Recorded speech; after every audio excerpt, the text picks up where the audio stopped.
Hey there, it's Michelle Norris. I'm host of a podcast called Your Mama's Kitchen. When I travel, I'm usually looking for a way to find a taste of home when I'm not at home. And one of the things I love to do when I am at home is entertain. And Airbnb allows me to do that. When I was in California recently, I rented a house that had a great kitchen. And when we were sitting around the table, we're all thinking, we're in someone else's house. Someone could be in all of our homes as well.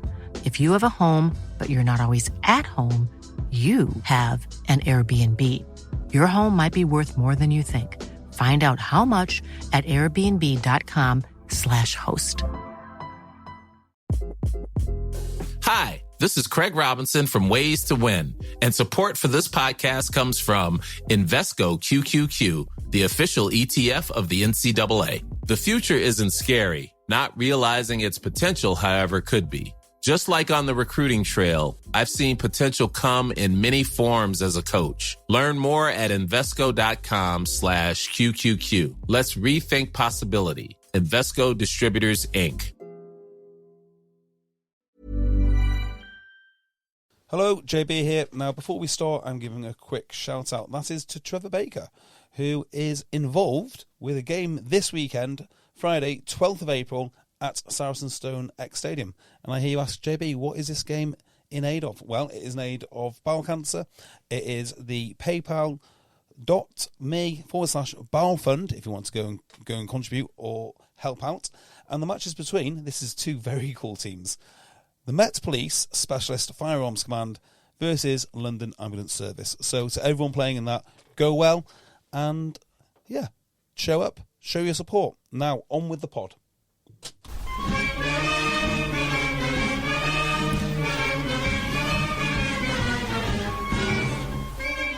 Hello, EggChasers. It's the EggChasers Rugby podcast, the podcast about rugby that doesn't take itself or the game too seriously. Back in the rugby dungeon after the round of 16 in the Champions Cup and a load of other club rugby at all levels, which will be the only podcast flying the flag for those, just as we are the only podcast that's there for you 52 weeks of the year, every single Monday morning, without fail. And if you appreciate that, you can hit subscribe wherever you get your podcast to show your appreciation.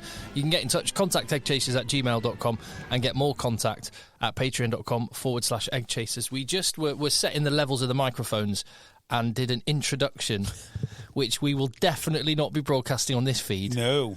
But may make an appearance on the Patreon podcast. Yes, I think we should. Yeah. I absolutely think that we should. Yeah, definitely. I do. Oh, I'm looking at Phil to go, yeah, you sure, Phil? I'm okay with that going on Okay, Patreon mate. pod. I'd be It's not a Phil little that did anything wrong, it's our friend Steve. maybe I was slightly derogatory Hey, to certain individuals. Sometimes the truth is just the truth, isn't it? Isn't derogatory. It is. True. Right. True. How are you doing, JB? I'm very well, thank you. You look very comfortable there, mate. I love fully this reclined. New setup. This new setup is so good. It was the conclusion of all the leagues weekend, wasn't it? All the leagues are finished. Yeah. So I think it's only right, actually, after we do our little introductions, that we go straight into that and talk about the winners. Maybe not the losers, but the winners. Yeah. Obviously, we will be covering the Champions Cup. I didn't watch any of the Challenge Cup. 8 games is quite enough for me. No, I didn't. Yeah. I forgot it was on, to be honest. I've not even seen the Ulster's highlights other than the Paul Willemse red card. Did Sale win? No. Lost Did they not? Lost away to Ospreys. Goodness me, my I think God. the wheels are off there. Oh, my God. think the They wheels were are in truly off. free fall until last week, where they battered Exeter, but they'd lost 3-4 on the bounce up to that point. That is really poor. Yeah. Wow. Okay, the breaking reaction there, live reaction to the Sale game. We can't really say much more than that because we know nothing else about it. Phil came in a nice new bit of swag today. It nice, looked, isn't I it? thought I was thinking, what like Japanese rugby team is that? And it was Sale Harriers. You're properly all in on the running, aren't you? I wouldn't say all in on the running. I'm trying to do more. I'm enjoying it at the moment. My ankle is 98% of what it should be, which is good. But I do like the Sale Harriers stash, and the opportunity came up a few weeks ago to get one of their lovely track tops, vivid green with red and white and black, and the cool Sale logo. Right, does this annoy you somewhat? It annoys me. Do you know when a town has numerous sports teams, but they all play in different colours? Like Sale? Yeah, exactly. So Sale is blue, right? But Sale Harriers is green and black. Leicester City and Leicester Tigers. Yeah, exactly. Yeah, that's a good point. It drives me insane. I'd have thought that most clubs in most cities that don the name would get their club colours from the city crest or something. But it's just not a thing. Because the Manchester City crest actually does not represent, I don't think it does anyway, Manchester United or Man City. Now, that could be because, of course, they grew up with their own histories and that's where they are. Oh, yeah, because, hold on. Man City, what's that one? Because Man United's got the boat and the devil. It does. The boat and the devil. So the boat... Well, that'd be the shipping not canals. The ship canal, yeah. Makes sense. Which, presumably there's something about that in the Manchester logo. I don't actually know. Well, the Manchester town logo, crest. of course, is the B, isn't it? Well, yeah, but not really. Oh, why? It's like because Manchester Rugby Club, which is one of my former clubs, that had the actual Manchester emblem in some capacity, like some sort of lion type thing. And well, I mean, that's bang out of order because they're in Stockport. Well, they are, but yeah, one of the oldest rugby clubs in the land. In Stockport. Yeah. Anyway. Yeah, so it just annoys me that like, loads of... If you've got the name of a town or a city, you should adopt the colours of whatever the town or city's crest is. Should standardise it in some way. So I'm looking at a City of Manchester crest, not Manchester City crest, and it does have... It's like a unicorn, isn't it? Boat, yeah, unicorn and the lion, with a boat, and with worker bees and a globe at the top. So it looks something like that. The yellow and red. So Manchester Rugby Club's badge is very much very like that. similar. Yeah, so actually Manchester United do all right out of that. Man But City, I'm just thinking like Northampton Town and Northampton Saints. Northampton Town playing like maroon, I think. I don't know. I think could not tell you. I think you're right. Hang on, though. In fairness to Northampton, their away kit is often maroon, isn't it? Their second kit. Is it? Yeah, they've had loads of maroon kits. Okay. I wonder if that's a nod. Yeah, their second kit is... Well, maybe it is more of a way of just distinguishing the two, because I imagine there was historically a bit of rivalry over players, fans. Maybe. Like historically, presumably they both play at the same time. Like, but Salford City Reds and Manchester United are identical copies of each other kit-wise. They're even the Red Devils. Both called the Red Devils. Yeah. So I reckon in a lot of places, I've just looked up Exeter, and Exeter City Football Club are red and white stripes. Yeah. Are they? Red and white stripes. The university's green and white hoops and Exeter Chiefs. So yeah, I think there's more chance of Wigan be a classic. Like Wigan is known as the red and white hoops, right? But Wigan football is blue and white stripes. What on earth? You can't get more. You'd think opposite. for civic pride, you'd have more crossover fans if you played in the same kit. Yeah, I bet it's to do with the historic rivalries. Yeah, possibly. Bath United, black and white stripes. It's more like a Newcastle kit. Well, Newcastle have had the black Newcastle and white. When they went to the Premiership and they became professional, it was Sir John Hall who owned Newcastle Football Club who bought them. So I think he standardised the two. He might have also owned the ice hockey team. Maybe. Who knows? Who knows? Hey, I'll tell you what, I've got a challenge to lay down. Contact EggChasers@gmail.com. You see, I'm not bothered about meeting celebrities or anything like that. I could honestly couldn't care less. This is true. This is actually true. Don't care. What I really like, though, is when you see celebrities in unusual places or doing unusual things. So that's the challenge I want to lay down. Contact EggChasers@gmail.com. A celebrity in an unusual or totally unexpected place. And I'm going to kick off with, I'm going to set the bar. I think set the bar quite high. I was at Salford Quays at the weekend, and I walked past Warwick Davis. Okay, yeah. He's quite recognisable, isn't he? From Life's Too Short, from, what was that? The Ricky Gervais thing. What was that film he was in back in the day? I mean, he was... Snow White. The fantasy thing where he was like, wanted to be a magician, and then the Daikini Babies and Willow. He was in Willow. Yeah. Anyway, Warwick Davis went past me on a miniature Segway. Oh, that's awesome. Really? That is awesome. He zoomed past me on a miniature Segway. And so there you go. That's the bar. Celebrities in unexpected, seeing them in unexpected places and doing unexpected very things. much the same as you, but when it comes to rugby players, I'm not really bothered by any rugby player because I've spoken to a lot and so on and so forth. What I am bothered about, though, are rugby players from a certain era. So I'll give you an example. So in Wasps, it's like, would you like to meet Will Rowlands? No. Would you like to meet such and such? No. And Mark Van Gisbergen. Yeah, exactly. If I saw Mark Van Gisbergen, I'd be oh my God, that's him. The guy I saw, Sean Perry, I was like, can someone bring Sean Perry? Yeah. Bring Sean Perry over. Like, why? what? Bristol scrum half, vice captain on his first England cap. Get me Sean Perry, ex-welder. Bring me him. So that was really exciting. Yeah, I like players from Vaughan Going. I'd go wild to meet Vaughan Going. Jason Robinson, not so much. All right, old school rugby players as well, whose names haven't been uttered but you've seen. Yeah, so Graham Bond. I'd love to know what Graham Bond's up to. Because when was the last time anyone mentioned Vaughan Going? Well, quite. Vaughan Going hasn't been mentioned for too long. He hasn't been mentioned for too long. He's been mentioned now. So if you see an old school niche rugby player, yeah, it's got to be niche. It's got to be properly niche. Anyone who was involved in the 2003 World Cup winning team. No one is. They're all boring. They're all so boring. Yeah.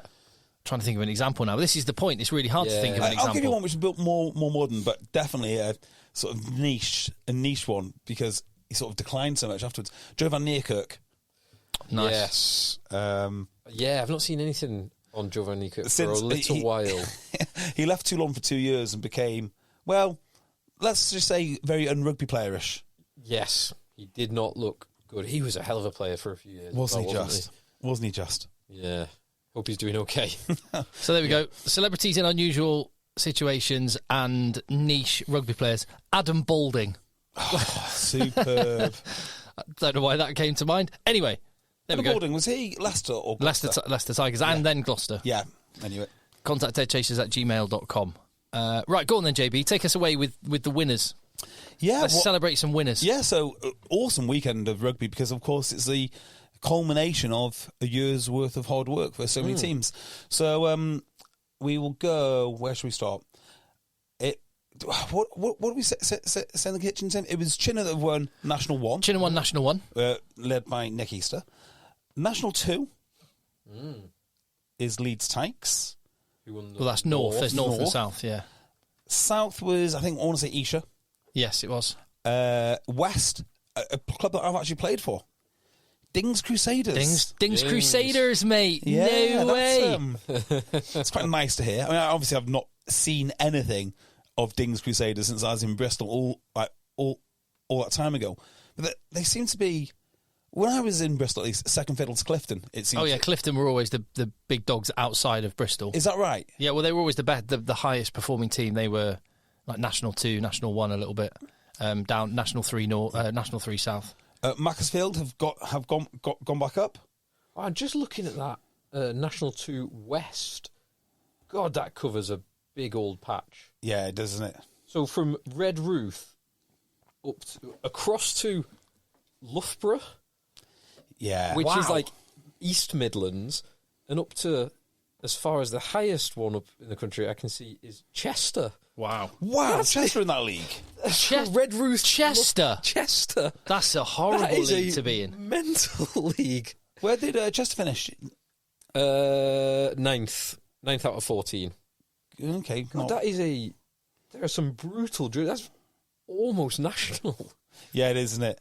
Yeah, it is. Because the southeast one is basically London and around London, like a small patch around London. The north, well, if Chester's not in the north, like it's everything north of Chester, which is pretty northern. Well, you do get these weird things, so like Northwich, for instance, often go into Midlands leagues and they come back into and Rochdale, for some unknown reason, always get caught out to be in the east, the northeast. Well, Rochdale are in the same league as Glossop, where I was about 3 weeks ago, who are both playing in the northeast, which is brutal travel for them. And when you compare that to National 2 North, even though that like North is like it should be a huge patch, you actually look at it and it's there's a couple of journeys, but there's so many great like derby games there. Yeah. So you've got Tynedale right up in the northeast.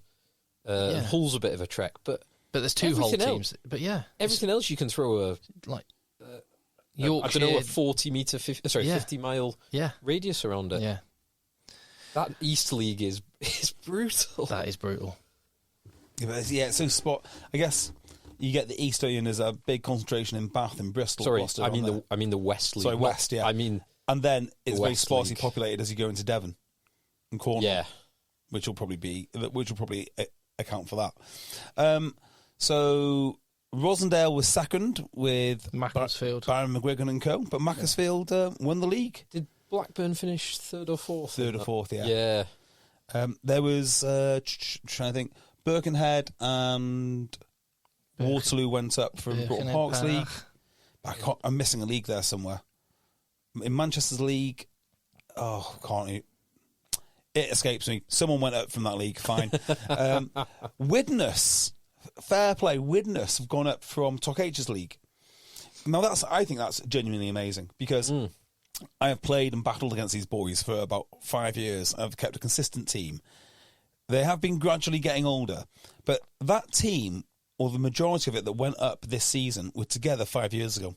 They've won at least 2 leagues where no promotion was available to them. They didn't manage to do it. That's always tough. Last year, or the year before, so then we won it with no promotion. Then they came second and have stuck together and they've finally gone up this year. I think that's a absolutely remarkable achievement. That is good. My favourite league is in Level 8, Counties 2, Hearts and Middlesex. Check this out for a top 4. Go on. Brunel University won the league and they needed to win the final game in order to win the league, and they managed to win by 3 points in a 73-point thriller. Nice. They won 38-35. Brunel University won in first position. Ealing Trailfinders 1871, so it's obviously the amateur arm of Ealing. Yeah. Third position, Wasps FC. Fourth position, Saracens Amateurs. Nice. That's a wicked league. That's cool. Well, it's basically the insurance league. Isn't it? That's the future of probably all 3 of those clubs. Well, if Saracens keep losing £5 million a year. Yep, it'll be Saracens Amateurs forever. Yeah. So, North Dorset have gone up. Have they? So North Dorset got promoted this weekend, which means I think they are in the same league as Aylesbury next year. Ooh. There's one team at level 7. You got your computer open, Phil. Where do Mavericks Rugby Club play? Because Mavericks is a strange name for a rugby club. It's tasty, isn't it? Brentwood. They're in Counties 1, Essex. Yeah, Brentwood, according to this. Brentwood, okay. Mavericks. Whalley. Yeah, Whalley, outskirts of Brentwood. Wonder what the history of that is. Anyway. Which is the ex-F14 fighter pilots. Yeah, I was going to say, is there an American army base nearby? Probably. Maybe. Anyway. Right, so that's a bit of grassroots rugby, and it's all wrapped up now. All the games have all been wrapped up. Well, for the most part. Yes, for the leagues. For the leagues. Yeah, obviously there's the Papa John's Cup. Papa John's Cup now, which is going to be quite good. Yeah. I would say. You can play in it? Maybe not this week, but maybe next week. Maybe the week after next. If you're still in it. If we're still in it by then, yeah, which hopefully we will be. Hang on, there's one more winner. I was trying to remember who they are. Oh, no, we did it. It was Maxfield. It's fine. Cool. Joe van Niekerk. There's an article from April the 1st, 2024. So 6 days ago. What? In South Africa Rugby magazine, saying that Joe van Niekerk struggled with his identity after finishing playing rugby in 2014. Yes, I think some of the pictures were evidence. Yeah, they would attest to that. He spent the last 7 years living in Costa Rica. Wow. Farming in Costa Rica. And his partner is pregnant and they are travelling back, or have travelled back, and are now living back in South Africa. Awesome. Well, hello to Joe van Niekerk, because and presumably he's a massive listener to the pod. I assume so. I have to say, he looks well. He looks like he's in a good place. Imagine finding yourself in Costa Rica farming. Yeah. That's incredible. Yeah. One of the most biodiverse countries in the world, apparently. He does look well. He does. He looks very well. So, 43 years old, fair play to him. So, a bit of good news. So, Champions Cup. Ace. Where to start? Yeah, I'm just going to park the general conversation, which we've already had many times. We've said there's no silver bullet with the format, but the fact that it was, as Phil pointed out so long ago, you're statistically more likely to have the team that finished top seed being in the same pool as the team that finished 16th seed. And as it happened, we had 5 repeat fixtures and 2 fixtures with teams from the same league. So 7 out of the 8 fixtures didn't feel as special as maybe it could have been. But there was a bit more history. There was a bit more on, like, because you've got the grudges to settle. Some of those, some of it was grudges to settle, but and some of it just felt kind of historic and traditional in the case of Northampton, Munster. Definitely. Yep. Absolutely that. It's interesting. It doesn't feel like the Champions Cup has translated to South Africa yet. Yeah. They don't have 25, 30 years of growing up watching it and it being part of the fabric of the rugby there. No, but I tell you what, I think they do enjoy ruining the party. That's what I would say about them. So I think I don't really care who wins the Rabo Pro Direct URC. Right? I just don't care. I think many people who actually watch the URC simply do not care. I think South Africans really care about that competition because in their first year they won it. Yeah. And I think if they win the European Cup, they'll massively care. Well, so there were 26,000 people, 24, 25, 26, around that figure in Cape Town at the Stormers game. There was not many at the Pretoria game. What's amazing is the reason I kind of found out why. It's partly that the history of the Champions Cup isn't really there yet, but actually it's the time of the kickoff clashed with Affy's, the big school game in Pretoria. Really? So there were more people at the schools match than the Bulls match. Wow. Which is unreal, isn't it? Well, I mean, it says rugby's in a very healthy place. Yeah. You know, if you're not going to watch... I mean, in fact, incredibly healthy. If you've substituted watching the Bulls for watching the local kids... I mean, more power to you. Yeah, they've got to be some pretty good kids. Well, yeah, they are. It's pretty dedicated, knowledgeable fans. I'm going to spend a day with Affy's. I've got in touch with the head coach when I'm in Pretoria, and I'm going to try and get to. It's on the same day as Ireland v South Africa second test, but hopefully it's early enough in the day that I can catch it. But Affy's against Maritzburg, which is meant to be like one of the big matches. 20,000 people will be turning up to watch this game. Do you know, when I was in South Africa for a friend's wedding, obviously everyone knows that I do rugby because it's friend's wedding and whatnot, and people were talking to me about rugby, and a lot of people over there were telling me, oh, my friend does this for this university or that for that university, and I paid basically no attention because it means nothing to me, university rugby. But that stacks up now because it is actually quite a big deal. If you're head coach of like Cape Town University or, I don't know, making a Stellenbosch or whatever it is, that's actually a big deal. Yeah, it's a really big deal. Yeah, wasn't it? Proudfoot, he's gone to, it's either Currie Cup or one of the university teams after coaching, South Africa to a World Cup and then England to a World Cup final. World Cup. Oh, South Africa to win a World Cup and then England to a semi-final. Yeah, so it's crazy. So I think I'm going to start off with the negative. Yeah, go on. Slamming someone. Go on. I was thinking about this today. We can get slamming Leon out the way. Their selection was a disgrace. They're in a bit of a top 14 tussle at the bottom, so they just didn't even send any of their big names there. So fine, dealt with. Didn't even notice Leon. Move on. That's how little I paid attention to them. Neither did Bulls. No. Do you think it is possible that Stuart Lancaster goes down as the most overrated coach in history? I was thinking about this as Leinster won today. Toulouse. No. Oh, Leinster. Sorry, yesterday Leinster won, right? Without him, and they might go and win the competition. Did he win a single top four, a single URC? He must have won at least one URC. He must have. Yeah, he won URC. Well, there hasn't been a European title for 9 years. So he's not won a European title with them. No. Okay, he got knocked out in the World Cup. Prior to that, I think he might have got Leeds relegated, or he's in a very poor Leeds team. He also was part of the team that kept Leeds up against the odds. Maybe he did that too. I mean, he avoided being the worst team in the Premiership 1 year. Yes, well done. And now he's got what is basically an unlimited budget, 700,000 of which has been spent on Sia Khaleesi, which in my mind isn't exactly money well spent. And they're out of the European Cup. The amount of money spent on Sia Khaleesi is kind of irrelevant to Stuart Lancaster. I don't think he made that signing, and it's not up to. It really, because he's a really good person. Yeah, Khaleesi's a really good person. The amount that's been spent is kind of irrelevant. Well, in this discussion. Yeah, look, on the Sia Khaleesi point, it's just funny, isn't it? It's just funny that someone spent £700,000 on a flanker. I mean, that's just ludicrous. In any competitive environment in rugby, spending £700,000 on an average size flanker is nuts. I think we had this exact discussion when we were waiting outraged in the queue to get into Racing 92. Probably. For the game against Toulouse. It is one of my favourite discussion points, to be fair. Who spends But there again... No, but I think the discussion point, the point I made is, I bet you they have made more than that from sponsorship. I'm going to take that because Sia Khaleesi's there. I don't think so. I simply don't think so. I honestly reckon it could be worth. He could have paid for himself. That club and the identity of that club is what attracted Sia Khaleesi to them, not vice versa. I think Do you think? Yeah, the institution of Racing now is just so cool. Yeah, but Societe Generale or whatever that insurance company is, and Natixis and stuff. They'd have still been there. But we got Sia Khaleesi coming in. You get a few appearances with him. Okay, we'll pay another $100,000. Yeah, look, it's worth something. He's definitely worth something. Yeah. It's just not much on the rugby field, in my opinion.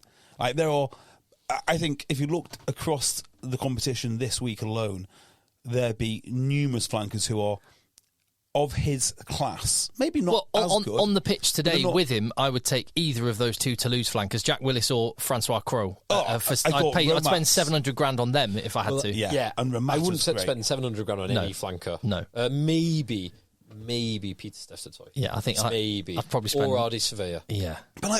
But no one else, because they're just not worth that much, and there's lots of them. Yeah, there's so many of them. So, who's the joke on, really? Maybe it's me, because Stuart Lancaster just keeps on getting massive jobs. So how many trophies do you think Lancaster's won at Leinster? 2. So what do you think they are? Both URC. So he has won 2 URC. Yeah. And another 2 URC, and 1 Champions Cup. He's won a Champions Cup? Yeah. Has he been there that long? Well, he went there straight after England. So he was there from 2016. Oh, there we go then. So he was there when they won the last Champions Cup? Yes. Oh, okay. Yes, of course he was, because he comes in. I'll take that back then, mate. He was a senior coach. Yeah, because he came in midway through the season, I think, or at the start of the season. Leo Cullen. Do you remember when Leo Cullen lost loads of weight? Yeah. I mean, that's a serious thing. Like, he was really stressed with the whole weight of Leinster, and that's the year that they won it, and they haven't won since. So 17-18, where they beat Racing 92 in the final. They've subsequently been to 3 out of the 5 following finals and lost all 3. First okay, so in fairness, it took him about 12 months to leave his mark. Only one team can win it, and if you class every team that loses a final as a failure, then there's a lot of failures. Well, this isn't my standard. I think this would be their standard. I think that's what Leinster would say. I think they would say... No, but you're trying to make the argument that he's... I just think it's amazing, right? Don't shift it now. You were making the argument, which is fine. I think if you don't win the European Cup with Leinster, it is a failure. If you don't win it in a 3-year period, it's a failure. 5-year period, definitely a failure. I think the URC... Yes. That is That's like being Glasgow Rangers in the Scottish Premiership. Yeah, it kind of is, isn't it? They won it 4. Leinster won the URC 4 times on the bounce, but they've not won it. So they lost it the first year he was there, but then they won it 4 times on the bounce, and then the last 2 they failed, and actually they failed to make the finals in the last 2, that is really disappointing. If he stumbles into a European Cup next year, because he's got the best team in France, he won't. But if he did, he'd be the next England coach. He would have failed his way back up to being England. I don't think he'll ever get to an England coach. I'll make the counter argument. Leinster are missing Stuart Lancaster. Well, let's see if they win it this year. Did you hear the Jameson Gibson Park interview with Craig Doyle after the Leicester game? So Craig Doyle basically said, what's the difference this year? Like, is there a difference? Partly referring to the game that they're playing next week, partly referring to the fact that they've already beaten La Rochelle, who they've failed to beat in the last 2 finals. And the one thing that Gibson Park referenced was, he said, we Leinster are tighter in defence. We're a better defensive unit this time around, which would be a direct influence of Nienaber. One would assume. Yes. Yeah. I love the praise given to Lancaster, which is wherever he's gone, however much he's lost. As soon as he leaves, it's like, well, Chris Robshaw turned out okay. It's like, yeah, okay, but that's not at that point. Or, oh well, England did get to a World Cup final. That was definitely Lancaster. I'm like, I'm not sure it is. If Leinster win it this year, people will start saying things like, well, that was the foundations of Lancaster. I guarantee it. That is what people will say. He has somehow got credit for a World Cup final appearance from England, and if Leinster win it this year, he'll somehow get credit for a Heineken Cup final. I don't get credit for a World Cup final appearance. No one says, they got England to a World Cup final because of Stuart Lancaster. But what I will say is the job he did... laid the foundation. The job he did should not be defined by England's exit in 2015. He did a lot... I think it should. I think it should be both. I think it should be defined by the exit. Yeah. But some of the foundations he laid were very useful. It's not his fault he got given the job before he should have been given the job. Look. Anyway, we don't need to go over this. Or he never should be given have been given the job. I do not think at no point ever. Yeah. I do not think that Fred Goodwin's tenure at RBS should be defined by the banking collapse. He did put in some great foundations. Okay, but the point I'm making is, considering he shouldn't have been given the job, he was a caretaker who did quite well because he cleaned house a bit. He should never have been given the job. And with that backdrop, he did very well. He could have been the next Gareth Southgate, couldn't he? All you need to do is go and ask Gary Ringrose, go and ask Hugo Keenan, go and ask... I'm sure they love him. I'm sure they love him because he's a really nice guy. He's obviously a really nice guy and a really great coach. And a great coach. He is a good coach, but he's just not cut out for the top level cut and thrust, is he? He's not Ronan O'Gara. It's hard to be having this conversation when his team were playing against Toulouse. But that's who they've got to beat. I mean, I agree. That's why you bring this guy in. But can I just for reference, in terms of personnel, at one point the replacements for Toulouse were leaving the field Peato Malvaca and Emmanuel Meafu, and entering the field Julien Marchand and Thibaut Flamont. Yeah, I mean, it's amazing, isn't it? It's amazing. But if you spend 700k on Sia Khaleesi, sometimes you get limited options. So, no sympathy from me. And Racing not having Le Garec as well. Yeah. So being robbed of having maybe the two best scrum halves in the world competing against each other. No, in France, not in the world. Le Garec's not. Le Garec's very... No, JGP is way better. He's way further up the pecking order. Yeah, so Gibson Park is better. Yeah. Other than that, because Aaron Smith's now retired, After Clerk's not what he was. Yeah. England don't have one. Wales don't have one. Nope. Yep. Scotland have got a couple of average ones. Yeah. So two of the best. And I think they are definitely they're the two best in France. They are two of the best in the world. Yeah. Okay, fair. Toulouse were a cut above Racing today. Well, it wasn't even close. Toulouse were a cut above almost anyone they play. But, I think Toulouse were... So I completely agree. They cut loose in the end. They did, yeah. But Toulouse weren't amazing for big portions of the game. Yeah, agreed. But they still won at an absolute canter. Yeah, but I thought it was... Did you manage to watch the last 20 minutes of the match? No, I did not. Oh, I did. I watched a French feed, okay. which was absolutely fine. Which does make me think, because my instant thought was, the French TV company have just totally balls up there. But their feed was absolutely fine. So I'm assuming they just cut the feed to TNT Sport, but I don't know. Or there's someone with fat fingers in London. Idea. I have no idea. So I thought Ramat in the back row was really, really good, particularly in the line-out. Crow, the whole back row was awesome. Yeah. Francois Crow is amazing. Jack Willis, that defence tackle. Oh wow, very nicely balanced. Yeah, so good. They have so much class. They can play in, say, second gear for huge amounts of time, and then all of a sudden just turn it on and score. They are a remarkable team. I think if I was going to put my money somewhere, this is the team to win it this year. From what I've seen so far. It's not La Rochelle. I think La Rochelle have aged somewhat. They're just not as cutting as they were. But they do have some great tournament experience. And Leinster, we'll have to see. We'll have to see. Leinster have got probably the toughest next game because they host La Rochelle. Bordeaux host Harlequins at home, who are another one in the conversation.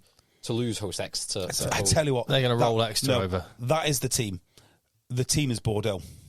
Bordeaux are... I think the team is Bordeaux. They're actually. legit. Yeah. And to do it without Jalibert as well, with Garcia, who looked ace. But what's great, Toulouse and Bordeaux, and actually Racing to an extent, in fact, just French teams in general, they play the same shapes that English teams play. They have the lead runner and the out the back option and the option inside option. They have exactly the same shape. But the difference is when there's just something about the way the French play rugby. When it's on and when they go, they just drop the hammer and everyone floods through. And it's just when it's on, they know when to hit the trigger. Well, do they remind you? Well, not remind you. Do Northampton remind you of a French Yes, team? I was exactly what I was thinking today because Northampton do not play. When you see English teams, they seem to go through the structures and the shape robotically. Like, this is what we do. We play one player and we have an option out the back. And Northampton play much more fluidly. Something which I said not so long ago and I still stand by, and I'm trying to flesh this idea out a little bit, but England are full of Owen Farrell type company men, which is great in some circumstances. In peacetime. Yeah, exactly right. And they're good. They take their orders, they follow their instructions. If the coach says do this, they do whatever it is. And again, just because I am going to defend Owen Farrell, if Owen Farrell was in a Toulouse team and they said go wild when it's on, Owen Farrell would do that as well. He'd be horrified, but I don't know. I mean, he went pretty wild on Harlequins about 2 weeks ago. Exactly. Yeah. So I don't know, but England players tend to listen to their coaches, and they tend to be good company men. And I think that's a product of them having so many players. They get the right, in air quotes, character guys who are going to listen. Whereas if you could only pick Finn Russell, you're stuck with Finn Russell. And if he decides to play differently in the second half, he will play differently in the second half. Interestingly, you can do about it. Interesting. So I spent a bit of time chatting to Jack Willis a few weeks ago in Toulouse. And he said that one of the things that he has found difficult to transition to is that the coaching in France is much more, or not the coaching, sorry, the rugby in France is much more coach-led than player-led. When he was at Wasps, he was kind of the defensive captain and would stand up, give presentations, do the research on the team for the next weekend and go, this is how we're going to approach this. Whereas in France, it's the coaches tell you what to do and the players do it. Yeah, because this is a very modern phenomenon, and I don't actually agree with it that much. I don't know if I agree with it or not. Have you ever listened to sort of Navy SEALs and Special Forces guys talking talking about decentralised command and giving over ownership to, You've been listening to Jocko Willink. Yeah, all that. But actually, it is true. You ask people who are in Special Forces in the UK, it is true. This is kind of what they want, like leadership. And they try and do that in rugby environments. And I don't think it always works. So there's always in a Premiership club, or not always, often in a Premiership club, two players that will run the defensive session, or two players that will run the analysis session, or certainly in Sale, they used to break up into groups, and they would look at a certain bit of analysis as a three. So it's very interesting. The French are like, no, absolutely not. You're going to listen to this. Coaches tell you what you're doing, and you go and do it. Yeah, but actually, they have the skill set, and what the coaches are telling them to do is play what's in front of you and react to what the person with the ball is doing. But then they do have an awful lot of awkward characters too.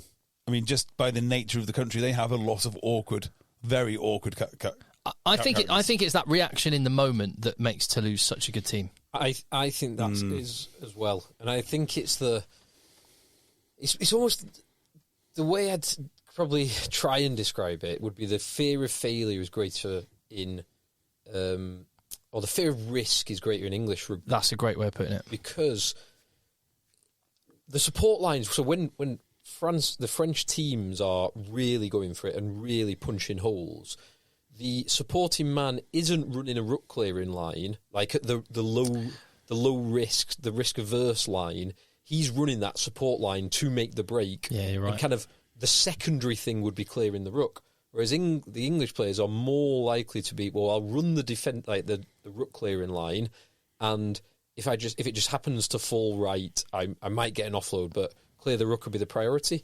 And so there's just like a shift in the attacking, slightly more onus on the attacking priority. And just on the player-led stuff, it's freedom within constraints. Yeah.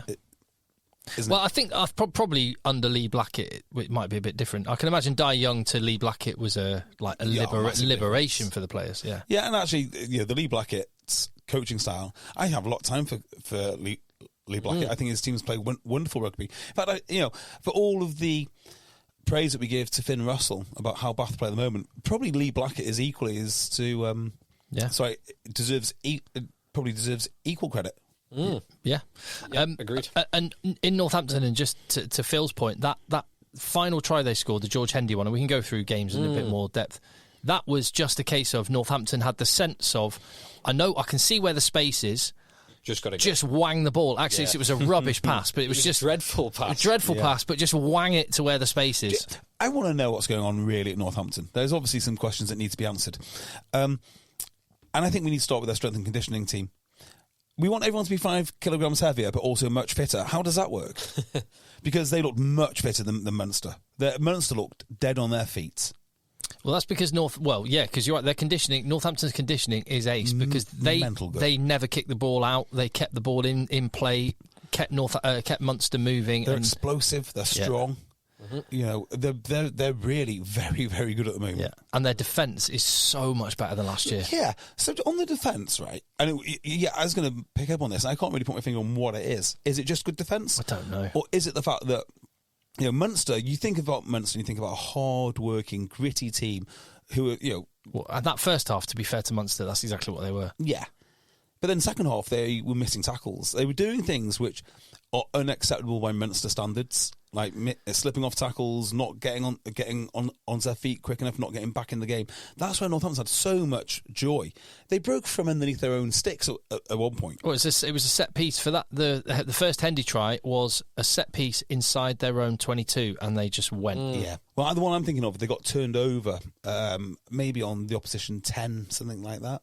But they went from underneath their own sticks in the second half. I thought that's remarkable. But it's also very un-Munster-like. And I wonder if that defence is a product of fitness rather than scheme. Because they just looked more. They just looked more enthusiastic. They didn't look better organised. It didn't look like it was a system thing. It just looked like an enthusiasm thing to me. If you just repeatedly get into position the same position, but you're there half a second earlier, it makes a big difference. It changes the picture earlier. There's less space to attack in, and over a long period of time, that will compound.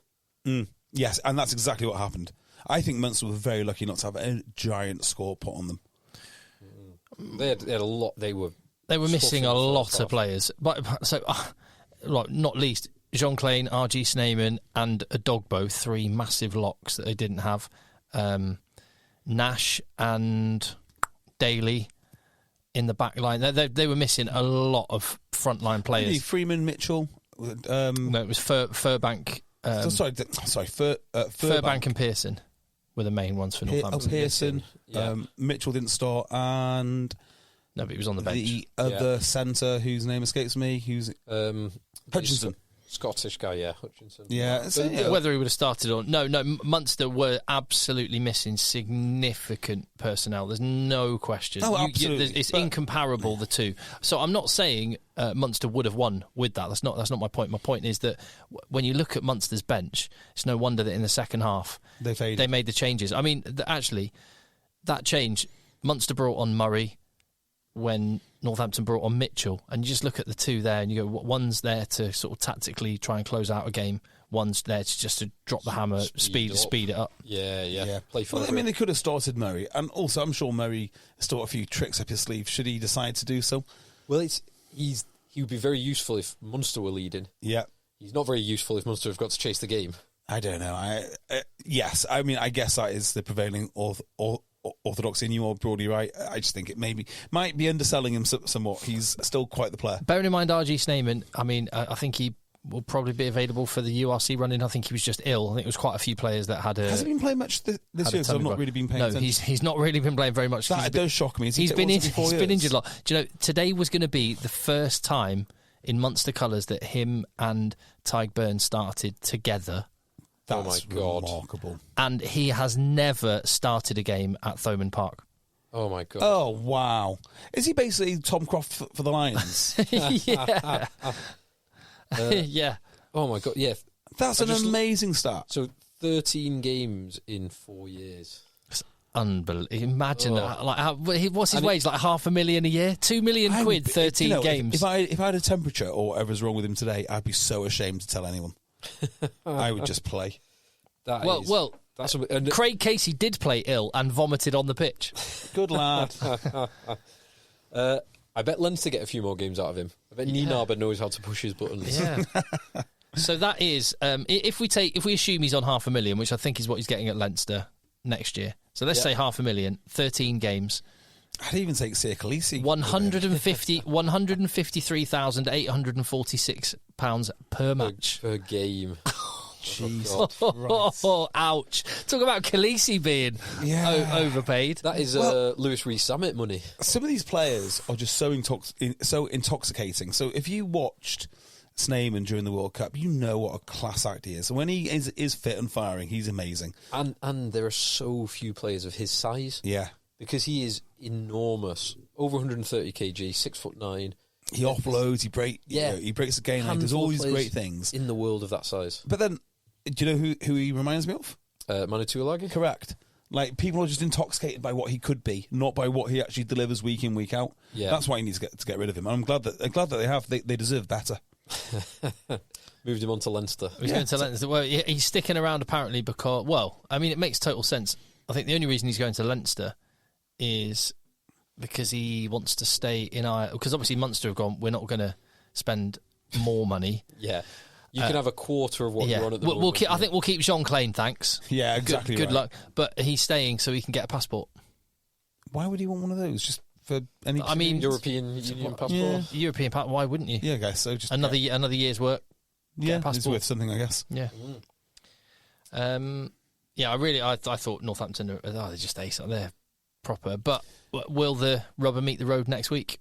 So, yeah, it's a good test for them, that, because Bulls obviously are physical, but they've also got ace outside backs. Like, they are so fast, so dynamic, and Leon knew it today with Papier and Creel and Arensa and Moody. Oh, good Lord. Yeah, they've got some awesome players. Yeah, and Villy LaRue and Johan Goosen pulling the strings.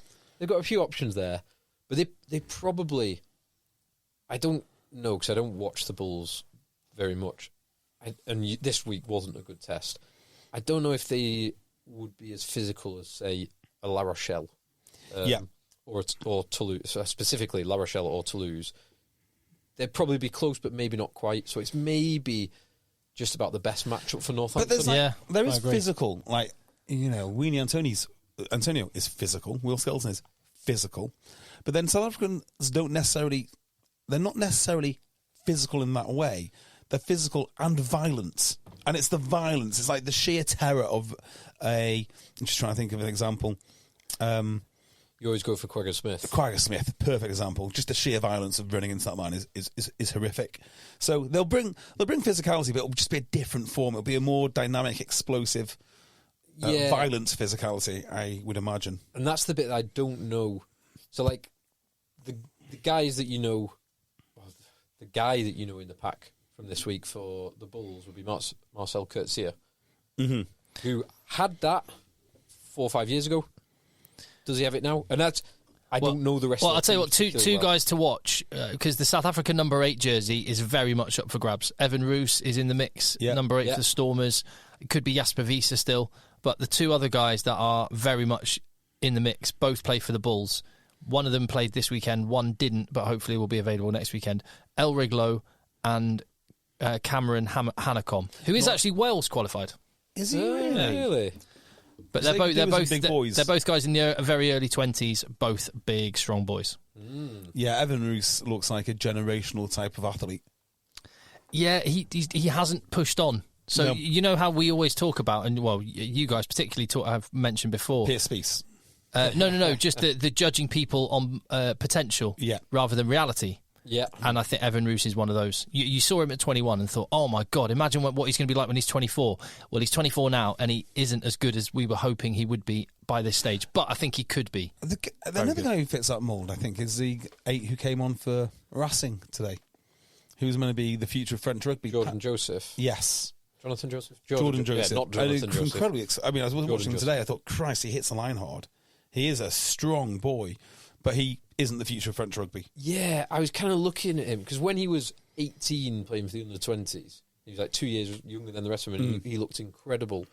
Today I was just thinking, has he had the right condition? Has he? Yeah, is he exactly where he should be? Yeah, because I meant to look him up actually. And Demba Bamba was ripping up trees like a few years ago. That's another French age group product who was immense. And now he is still fairly good, I imagine. But again, not the future of French rugby. Yeah, Jordan Joseph is now 23, so 5 years on from when he was playing for France under-20s. Oh, he was starting today rather than on the bench, but yeah. Oh, okay. Yeah. Well, even worse then, because I assumed, because I didn't see him first half, I assumed that he came off the bench.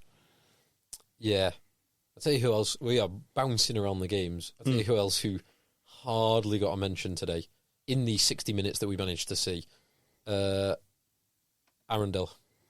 Yes, I actually noticed by the fact I didn't notice him. Yeah, he was playing. And Tom May and me are very much on the same wavelength in what, because Tom May, Nick Mullins at one point just said, Tom, Henry Arundel, what does he need to do? And he basically just went, he just needs to go and get involved more. He just needs to get himself in the game. Yeah. But the contrast between the Toulouse wingers, who were getting in the game frequently. LaBelle was all over the shop. Yeah. Yeah.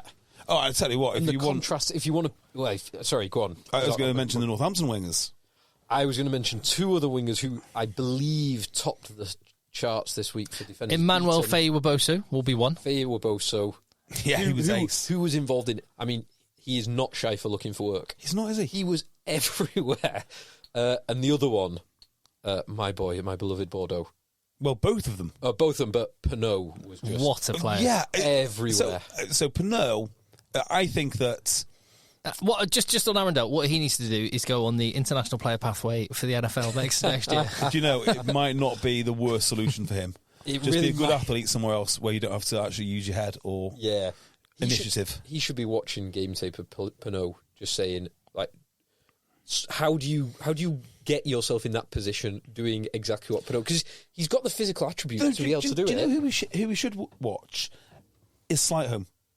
Slightholme's not a bad shout. Lovely because player. He is a compact, explosive guy. Yeah. I don't think he has the skills of Pinot. Pinot and... what's his name? Northampton winger. The other Northampton winger. Freeman strikes me as English Pinot now. I think they're so similar in so many ways. I mean, Pinot's the best winger in the world at the minute. Pinot is... Or him Colby Ahrens. Yeah, but of that style of winger, which, I mean, I'd say he's unique, as in he's uniquely good at that style.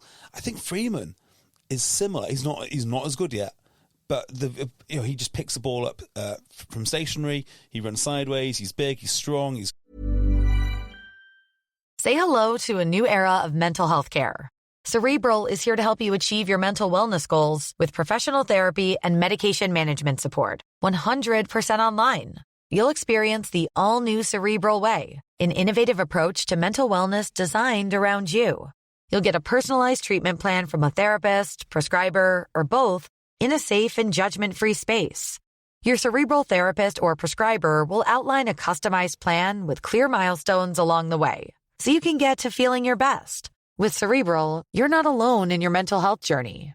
We're here to empower you to live a fulfilling life. So take that first step towards a brighter future and sign up today at Cerebral.com/podcast and use code ACAST to get 15% off your first month. Offer only valid on monthly plans. Other exclusions may apply. Offer ends July 31st, 2024. See site for details. Hey everyone, Craig Robinson here. I want you to check out the Ways to Win podcast, brought to you by Ford and the new 2024 Ford F-150 truck. On Ways to Win, Coach Cal and I will discuss leadership lessons we've learned. We know all about the days spent perfecting your craft outside of the limelight and have knowledge to share about how strength, inspiration, encouragement, and adaptability are the key ingredients to drive toward your dreams. And those same ingredients can be found in the new 2024 Ford F-150 truck. So check out my podcast, Ways to Win, and also check out the new 2024 Ford F-150 truck. Learn more at Ford.com. Built Ford tough, built Ford proud. Various skills. He offloads a lot. Freeman, just like Pinot, can start attacking moves. Like, there is a lot of similarities between those boys aside from just their stature. The one thing I was going to mention about the wingers this week, the Bia Beret standing up of Elliot Daly was like a passing of the torch. Yeah. That was embarrassing. He's so fast, though. He's so good. So if we're mentioning, like, Arundel's pretty chunky, Faye-Waboso is pretty chunky, Freeman is a big boy, Bia-Beret is not a particularly... He's very slight. Yeah, but he's so fast. His feet are so good. Yeah, it was glorious. I can't believe that was... I mean, the forward pass was so marginal in that move. And 4 tries chalked off in a row. Yeah. Unreal. They were scoring for fun.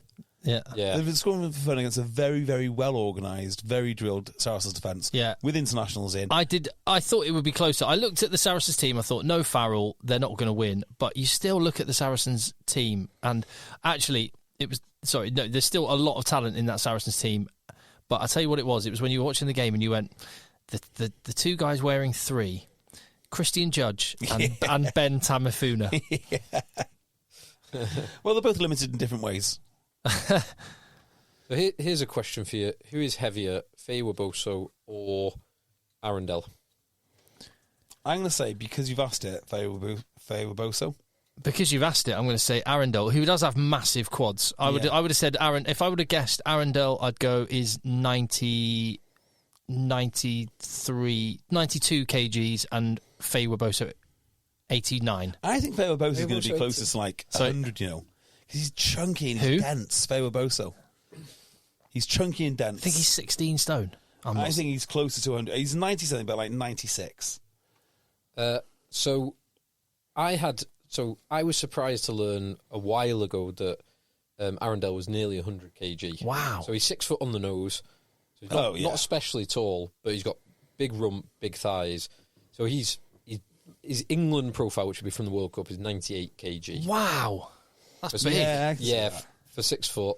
Faye Weboso, a centimetre shorter, so 5'11". He's listed on his Exeter profile. I bet on Tinder he's 6 foot. Anyway, go on. Exeter have him at 89, but England, which will be more up to date, have him at 94 kg. Okay, but Arundel's both big. Well, Arundel's half a stone heavier, but then Freeman would be more like he's over 100. He's got 105. Yeah, big something like that. Yeah, actually, talk about things that Arundel can learn from. Faye Weboso would be a great example of someone who's just phenomenally talented and goes looking for work. There's not really much finesse in what he does. He's picked so up, much work. Talking about passing the torch, he has picked up the Jack Knoll. King of the pick and goes. Yeah, he has actually. He does the same job for them. He does a hell of a job. So we got as far as briefly talking about a game. Which game did we talk about? Well, let's talk about Exeter Bath. We touched on lots of games. Yeah, we touched on lots of games. Let's get into Exeter v Bath, because that was an absolute belter. Yeah, and I'm not sure if this game goes exactly the same way had Bath not lost to Finn Russell early doors. I think that's fair. Actually, and Redpath. Yeah. Because then Spencer goes out. Bailey moved to 12 because they only had 2 backs on the bench.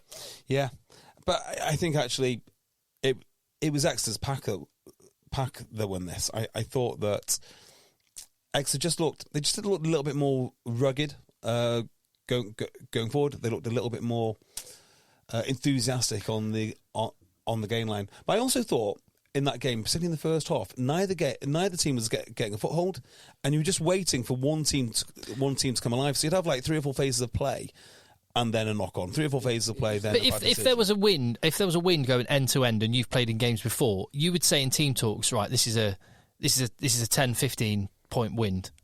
So when we got it, let's make it count. Or when we're against it, or half time we're down. Don't worry about it. We're against the win. Yeah. And Bath went in 12-7 up, having played into that howling gale. Yes, and that's where if you have Finn Russell on the pitch with that wind behind him, Bath win that game. Yeah, because the pack become less important. Yeah, I tend to think.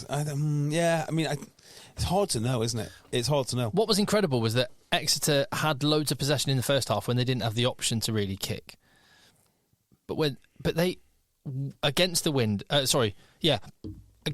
they still kept their possession stats so high. Yeah, I know it's really cliche, and I'm sure we've spoken about it lots before, but I just love the contrast between these two teams. So if you look at how the Bath squad is built and where the money is spent and how it's spent, it is superstars, some massive names, Spencer, Russell, yada, yada, yada, yada. And then you look at what they've built Exeter. Everyone who is turning into a special player outside of Henry Slade is effectively a nobody. Well, Exeter Chiefs are, I believe, over £2 million under the cap. Yeah, I've heard this. 2.2. What I've heard is 2.2 million under the salary cap. Yeah. Well, because and Bath are maxed out. Yeah, Bath will definitely be maxed out. That's such a big difference. But that is really interesting to hear. That's like a third because it's a massive. Well, no, it's nearly half of the salary cap. It's 40%. It's nearly 40%. Yeah. Well, it just means ignoring the credits and stuff. Well, they trust those guys because Baxter knows he wants to keep them, and he's going to have to give all of them pay rises. Like effectively, everyone's due a 40% pay rise. This exciting part about that team is they can keep them together. Yeah. If Bath find an exciting youngster, they've got to let somebody go to keep him. So an example of this, well, actually, that's not the only example. An example of Bath struggling would be, does Charlie Ewell stay next year? Now, I would obviously get rid of Charlie Ewells, but he won't, because there's not going to be enough money in the cap in order to pay him a re-raise for what a club captain is allegedly worth. So Exeter can keep all of these lads for the long term. Any they don't like, they can get rid of. And they have demonstrated to the whole world they know how to find players, which is terrifying. It's absolutely terrifying to think they can get rid of a whole European Champion Cup team, which is what they've done, and just build something from scratch. The other thing, when there are good, talented young players around, Rob Baxter's got a story he can tell them. And if Rob Baxter sits you down and says, we've done our due diligence, I know you're the right character for us, and look at Emmanuel Faye-Waboso, David Jenkins, Chris Chunza. It's incredible. And the list goes on. You can be the next one of those. And, it's massive. More to the point, not only would he play for England, look where you could go afterwards. Even our bad players are getting paid loads of money in France. And we talked about the... sorry, I didn't mean to... No. Make sure you remember what you're saying. Yeah. We talked last week, JB, when you and I were chatting was it on the Patreon pod or whenever, I'd ditch the academy system. Exeter University, again... They're in the final actually next week, but they finished top of the Bucks thing and they're in the cup, but... it's just all these players that we've just mentioned have all been playing for Exeter University. Here's an interesting challenge, right? Is there a more highly paid team than the Exeter Chiefs European Cup winning team today? So what I mean by that is if you get everyone... Sam Simmons' salary now, Joe Simmons, Hill, Jack Knoll, Harry Williams, there was some guys... Luke Cowan-Dickey. Yeah. Luke Cowan-Dickey Johnny Hill had to have a pay cut because, of course, he's... Sam Skinner, Johnny Gray. Montpellier problems.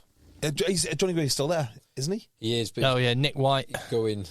White, yeah. Johnny Gray will still be on a good screw, even though he's not playing. If you had Tom O'Flaherty. If you had all of those salaries together... Stuart Hogg, yeah, if only he was still playing. Well, I bet his TNT Sport and other but reimbursements are okay. If you put them all together, I bet you've got a seriously high-paid squad. A seriously high-paid squad on their current numbers. Yeah. Some lads just don't play anymore. I think Witten might be one. The diminutive Ian Witten. Yeah. But that's the story that Rob Baxter can tell these new recruits. Is, look, you can come, you can win stuff with us, you can be an Exeter legend, you might even make the England team, and when we're done with you, you can go and play in France. And here is a list of players and what they earn now because of me. Do you want to sign up or not? I'd sign up. I'd play for Rob Baxter. I'd play for him too, 100%. Or do you want to go to Bath? The point I was going to make about Exeter and the shrewd business that they're doing. And it's really kind of piggybacking on a point that JB has made, both in the positive for Leicester and in the negative for Bristol, which is they're kind of scouring the globe for these players. Like, some of them are local lads, some of them come from Wales, some of them come from South Africa via Italy, or New Zealand via Ospreys, or basically all over the globe. He's looking for the kind of combination of highest potential plus best value, plus fit in with the culture. Yeah. And he, clearly considering many options in order to build that team. That's so how good Baxter is. It's so good. It's so good. I hope he never takes the England job, because if he did take the England job, I think most of his talents would be wasted. I just don't think it's the right job for him. I think with the right level of control, and basically, you need a new CEO for England. You need that regardless of whether Baxter's going to take. But with the right level of control for Baxter to be involved kind of from the ground up, from the under-16s, under-18s, I might put him in charge of all of English rugby. Yeah. But I'm not sure I'd want him as the head coach. I don't think I want him in the Steve Borthwick role. He could. I genuinely think he could do both. He wouldn't be as hands-on with the under-16s, but I'd like to think someone like Baxter could get the right structure. The Conor O'Shea job. Yeah, but just kind of good at it. He could do what Rassi Erasmus does at South Africa. He's got an all-encompassing, total control. He actually but even then, I think the women's. What is the major competitive advantage of Rob Baxter? And it's a relative advantage over his peers, that he can get young players and mould them into something for his club below the salary cap.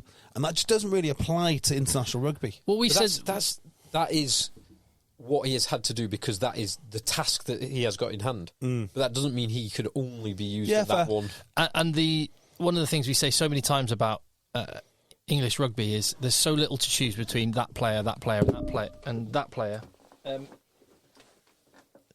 That quite often we end up having arguments like we've had for the last however many years. Marcus Smith, Owen Farrell or George Ford. It doesn't matter. It does not matter which one of those is playing. It's the person at the helm who just who gets the alchemy right between whatever team goes out there and sets them up properly. That is the reason they win or lose, not because Marcus Smith wasn't playing and Owen Farrell was. It doesn't actually matter. Well, it's the other Smith that's the boy now. Well, he is. Although we've not spoke about the Quins Glasgow game. Just before we move on, who do Exeter have next? Toulouse away. Toulouse. Good luck.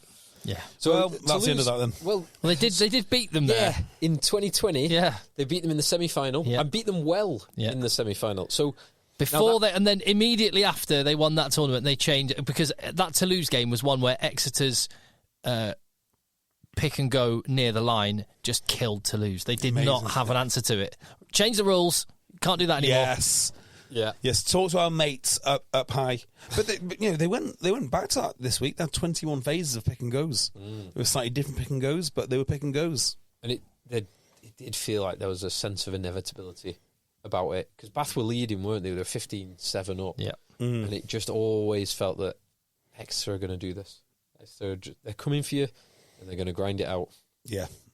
I'd love Exeter to go and do something in Toulouse. I just can't see it. No, I don't. I think it might be a big. It's just far too much to ask. It really is.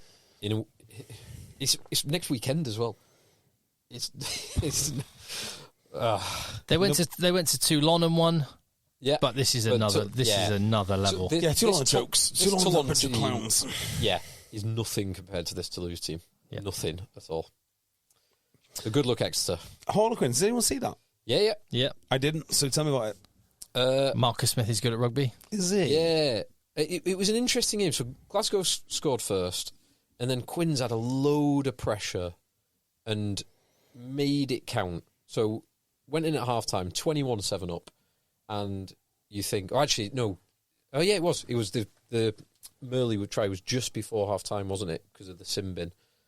So you think, right, Quins are going to kick on, 21-7, they scored the last 3 tries, they had loads of possession and territory, they're going to win this. Glasgow came back into it second half and scored 2 tries in 2 minutes. Ex-Sedgley Park hooker, Johnny Matthews, crashed over. Current top try scorer in the URC, crashed over for a try. And George Horn scored a wonderful try a couple of minutes later. And you just had this feeling after last weekend where Quins hammering Bath and then just kind of switched off and almost imploded. They did actually implode because Glasgow were winning until 4 minutes to go. With one of the last plays of the game, Quins turned down a kickable 3 points that would have drawn them level. Yeah. And went for the corner and scored a pushover try Crikey. to win it. So it was a good game. Quins, had they played like they had in the first half of the whole game, should have won by 30 points. Very Quinsy, that. Yeah, but they didn't. They let Glasgow back into it with two good tries and just had enough at the end. Yeah, interesting that. So I didn't see the game, but my take on Quins is obviously they can be horrendous if they see someone like Saracens, but them and Northampton, maybe they have an even better chance than Northampton to progress. Away at Bordeaux. Because I don't think... So I think Quins and their identity and what they do can literally score points against anyone. And even Bordeaux, I mean, I think they can go toe-to-toe scoring points with literally anyone. Now, I'm not saying they're going to be successful, but they will get points, and that's important. And if you're getting points against another team, sometimes that does mean that they put a foot wrong. And Harlequins don't mind conceding points. It doesn't seem to mentally affect them. It's not like, oh, well, we've conceded some points, let's give up. It's like, well, we'll just score more. So that's why I think they've got a real fighter's chance no matter where they go. So Saracens put 50 points on Harlequins. Bordeaux. What does Dean Ryan have to say about this? Bordeaux, this time round, only put 45 points on Saracens, but had they have scored half of their disallowed tries, it would have been nearer 60. Crikey. So I completely agree. The Quins can score tries with the best of them. I just don't think they get anywhere near Bordeaux. If Dean Ryan listened to our podcast, right, and constantly heard references like, what would Dean Ryan think about this? Do you think he would remember saying what he said about Oyonnax? No chance. No. Absolutely not. So, and 7 years on. What I would say as well... And the rest probably is about 2014. So, a weekly mention for Dean Ryan from one interview 7 years ago. Quins were very Quinsy, as in having amazing patches and then just switching off. Yeah. Glasgow were very much like the Scotland team, as in they're asleep and then they're devastating. Yeah. And they really were. Those 2 tries were mega. They were. Bordeaux, just looking at their results, and away from home, anyone's got a shot against Bordeaux. They are not great. They got beaten by Lyon last game in the top 14. Lyon are pretty good. Away. Well, they're down near the bottom. Third from bottom. Yeah. And they got beaten comfortably, 27-10. But at home, Bordeaux are they beat Toulouse at home. They're a different beast. Yeah. There, and that crowd proper crowd. The crowd is amazing. Yeah. They've got some amazing players. Yeah, the Bordeaux. walkout for the Saracens Bordeaux game, it did feel a bit special. Yeah, they got smashed by Castres away, but yeah, they just they're a proper team. I'm not sure there's much to say about Bordeaux Saracens because Saracens were not very good. But the Saracens team actually on paper, you'd hope, wouldn't you, that when you have superstars like Ben Earl and Jamie George and Mario Itoje, they would do better than that. But it's a little bit like the Toulouse Racing game in that Bordeaux have got just that you can't contain them for 80 minutes. And they're the floodgates will open at some point. And Saracens actually did quite well to stop the dam from bursting for as long as they did. But that was at least in part due to so many disallowed tries. It was 10-0 half time. The bit that was I'm just looking down the one stat I always like is defenders beaten. The most defenders beaten in the Saracens team. So the back line reads, this is defenders beaten 1-0-0-0-2-0-0. So that's defenders beaten by Saracens. The Bordeaux team reads 6-11-0-3-2-1-3. 11 Pinot. Yeah. So the most defenders beaten in the whole Saracens team was Theo Dan, who came off the bench and beat 3 players.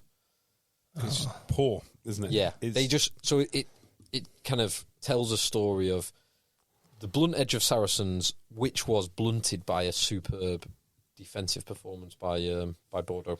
Saracens have it doesn't take a genius to tell you Saracens have gone backwards from last year. Yeah. But the rate of knots have gone backwards is quite impressive. But it's also not surprising when you look at the personnel they've lost. No, so they're going to have to rebuild that. They're probably suffering a little bit because they did extra long deals with their golden generation who are coming to an end. Yeah. And they've got to change the way that they play. I don't think they've got the options to play in multiple ways like they used to. They've basically got one option now, which is how they played against Harlequins, which is all-out attack. Which doesn't work against much bigger, well-organised. Nothing going to happen. The game next weekend, oh my God, I'm so excited about Leinster La Rochelle. It's so spicy. Did you watch the La Rochelle game, Tim? Yeah. I was double screening, but I mostly watched Stormers La Rochelle. Because you said an interesting thing on our group. This is why I asked. Because you said an interesting thing on our group about Will Skelton. Will Skelton looks like pre-Saracens Will Skelton. That's not good. He looks like he's carrying a bit more timber around the middle. He looks like he looks north of 150. I mean, he still had some lovely moments and lovely offloads. And actually, he did one lovely thing. So Salman Morat had a massive head collision with Dion. Was it Skelton's knee? No. Skelton had a knack of just some grubby little just diving on players on the floor unnecessarily, all 150 kegs of him just lying on top of a player, not letting him up. Anyway, there was a massive head collision. Oh, it was Hakjiva Dayamani went off, and Morat was the guy that hit. They clashed heads, and Morat was lying on the floor out of it, and the play came back towards him, and Will Skelton just kind of just covered him so that no one could touch him. It was quite a nice little moment. That was good. But so he used all of his however many kilos it is to good effect there. 150-ish now, maybe. But do you remember how good he was when he went to Saracens? How like he was just rejuvenated as a player. He lost about 20 kg. Yeah, and I'm not saying he's not good, but he looks like he's carrying some extra timber that might not be as effective. Mm-hmm. But on this, so I didn't watch. I've seen the highlights. I didn't watch the game. What was the game that was on at that time? it was Bath Exeter. That was Bath Exeter. Yeah, Exeter Bath. Yeah. Yeah.